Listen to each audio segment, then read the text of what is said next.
জুলাই সনদ বাস্তবায়ন না করে তাহলে কিন্তু আমরা সংসদ ভবন ঘেরাও করতে হবে।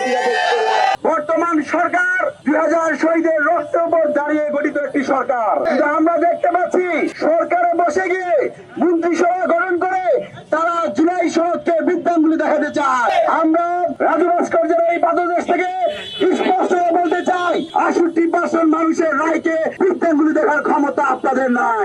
আমরা দেখতে পাচ্ছি এই অভ্যুত্থানের মধ্য দিয়ে একজন নির্বাচিত নেতা 70 বছর পর বাংলাদেশে এসে জনগণের পর থেকে ভোটের মধ্য দিয়ে প্রধানমন্ত্রী হয়েছে। একইভাবে শেখ হাসিনার করে যারা রাজাকার হিসেবে সাব্যস্ত হয়ে ফাঁসিকে কাছে ঝুলার কথা ছিল, তারাও মুক্তি পেয়ে সংসদে এসেছে।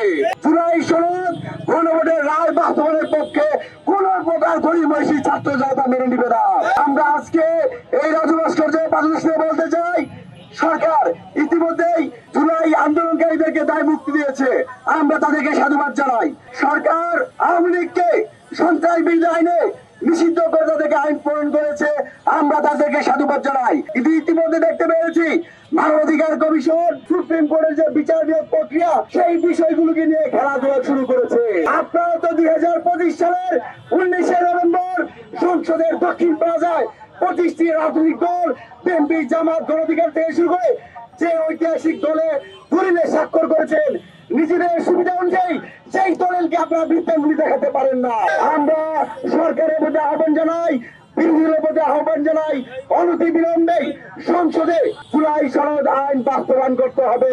আমরা আজকে এখানে যেহেতু একটা নির্বাচিত সরকার, আমরা দাবি জানাচ্ছি, কিন্তু যদি সরকার এভাবে আমাদেরকে বিদ্যাঙ্গুলি দেখাতে চায়, শহীদদের আকাঙ্ক্ষাকে বাস্তবায়ন করতে না চায়, তাহলে ছাত্র অধিকার পরিষদ শুধু বিক্ষোভ সমাবেশ নয়, এর পরবর্তীতে কঠোর কর্মসূচি ঘোষণা করতে হবে। এই সময় আমরা লং মার্চ টু ঢাকা দিয়েছি, যমুনা ব্লকের অনেকবার হয়েছে।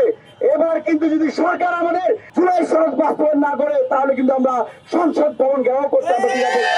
গণভোটের যে রায় এসেছে সেই রায়ের প্রতি সম্মান দেখে, শহীদদের আকাঙ্ক্ষার প্রতি সম্মান দেখে সরকার জুলাই সনদ বাস্তবায়ন করবে। পাশাপাশি আরেকটা কথা না বললেই নয়, আমরা এমন একটা বাংলাদেশ চেয়েছি যেখানে তথ্য দেওয়া হবে না, পারিবারিক তন্ত্র কায়েম করবে না, কিন্তু বাংলাদেশের একটি ঐতিহাসিক বিষয়, আমাদের আবেগের জায়গা সেই ক্রিকেট বোর্ডকে তারা পারিবারিক ক্রিকেট বোর্ডে রূপান্তরিত করেছে। শেখ হাসিনা যেমন ক্রিকেট বোর্ডকে ধ্বংস করেছে, অন্তর্বর্তীকালীন সরকার সাবেক উপদেষ্টা আসিফ মাহমুদ তার নিজস্ব দলীয় লোককে প্রত্যেককে যারা কমিটি দিয়েছে তারই ধারাবাহিকতায় বিএনপি তার নেতাদেরকে সেই বিসিবিতে দায়িত্ব দেওয়া হয়েছে। আমরা বিসিবিকে স্বায়ত্তশাসিত প্রতিষ্ঠান হিসেবে সরকারের এই নগ্ন হস্তক্ষেপকে নিন্দা জানাই। একই সাথে আজকের এই সমাবেশ থেকে ছাত্র অধিকার পরিষদ স্পষ্টভাবে বার্তা দিচ্ছে, অনতি বিলম্বে সুপ্রিম কোর্টের আলাদা যে সচিবালয় করার প্রস্তাবনা দেওয়া হয়েছে সেই প্রস্তাবনা আবার মেনে নিতে হবে। বিধান সংস্কার অবশ্যই অবশ্যই অবশ্যই করতে হবে।